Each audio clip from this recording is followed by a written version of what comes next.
Hi everyone, मैं प्रिया और अपने चैनल पर आप सभी का स्वागत करती हूँ। चलिए दोस्तों, आज हम बहुत ही डिफरेंट टॉपिक लेके आए हैं कि जो माता यशोदा थी है ना, उन्होंने भगवान कृष्ण को क्यों बांधा, या आप कह सकते हैं कि यशोदा ने कृष्ण भगवान को डराने के लिए कौन कौन से तरीके अपनाए, है ना। देखिए, कृष्ण जो थे वो बहुत छलिया थे और वो बचपन में अपने माँ यशोदा को बहुत परेशान करते थे। परेशान नहीं कह सकते, मतलब वो अपने नए नए क्या दिखाते थे, तरकीब दिखाते थे कि मैं ऐसा करूँगा वैसा करूँगा। तो देखिए, कहते हैं कि जब माता यशोदा कृष्ण को अपना स्तन पान करा रही थी तो उन्हें ऐसा करने से रोकना पड़ा। क्यों? क्योंकि उन्होंने देखा कि दूध का बर्तन चूल्हे पर उबल रहा है और दासियां दूसरे कामों में व्यस्त हैं।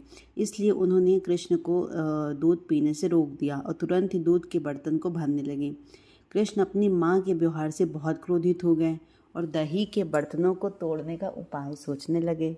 चूँकि उन्होंने ये उपद्रव किया था, इसलिए माता यशोदा ने उन्हें बांधने का निर्णय कर लिया। तो देखिए, बहुत ही सुंदर वर्णन है, आप सुनेंगे आपको बहुत ही अच्छा लगेगा दोस्तों। देखिए, एक दिन दासियां अपने कामों में व्यस्त थी। माता यशोदा स्वयं दही मथ कर मक्खन बना रही थी और इसी बीच कृष्ण आए और उनसे अनुरोध किया कि वे उन्हें अपना दूध पिलाएं। बेशक माता यशोदा ने तुरंत ऐसा करने की अनुमति दे दी, लेकिन फिर उन्होंने देखा कि जो चूल्हे पर रखा गर्म दूध उबल रहा है, तो इससे तुरंत कृष्ण को अनुमति देने से बंद कर दिया। चूल्हे पर रखे दूध को बहने से रोकने चली गई, परंतु अपने काम में बाधा पड़ने से कृष्ण बहुत क्रोधित हो गए और उन्होंने पत्थर का एक टुकड़ा लिया और मथनी को तोड़ा और एक कमरे में प्रवेश किया, जहां उन्होंने ताज़ा मथकर बनाया गया मक्खन खाना शुरू कर दिया।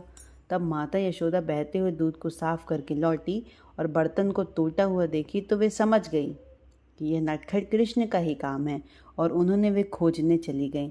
जब वे कमरे में दाखिल हुई तो उन्होंने देखा कि कृष्ण भगवान उलूखल पर खड़े हैं, जो मसाले पीसने का एक बड़ा ओखल होता था पहले समय पर, और ओखल को उल्टा करके वे झूले से लटके वो मक्खन को चुरा रहे हैं और बंदरों को मक्खन बांट रहे हैं।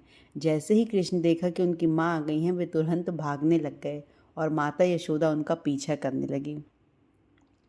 कुछ दूर जाने के बाद माता यशोदा कृष्ण को पकड़ने में सफल रहीं, जो अपने अपराध के कारण रो रहे थे।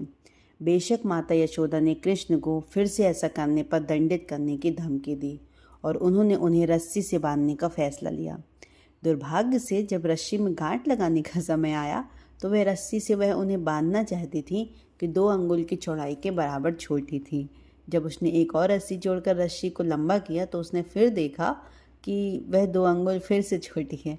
बार बार माता यशोदा ने प्रयास किया और बार बार उसे रस्सी की 2 अंगुली छोटी पड़ जाती थी। इस प्रकार वो बहुत ज़्यादा थक गई और कृष्ण ने अपनी स्नेहमयी मैया को इतना थका देखकर स्वयं को बांधने लगे। दयालु होने के कारण उन्होंने उसे अपनी असीमित शक्तियाँ नहीं दिखाईं।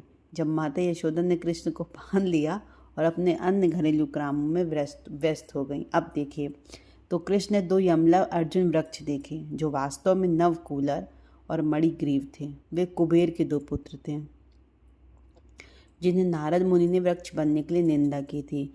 अब कृपा करके नारद मुनि की इच्छा पूरी करने के लिए वृक्षों की ओर बढ़ गए। अब देखिएगा, तब सुखदेव गोस्वामी ने आगे कहा कि एक दिन माता यशोदा ने देखा कि सभी दासियां अन्य घरेलू काम में व्यस्त हैं और उन्होंने दही मथना आरंभ कर दिया।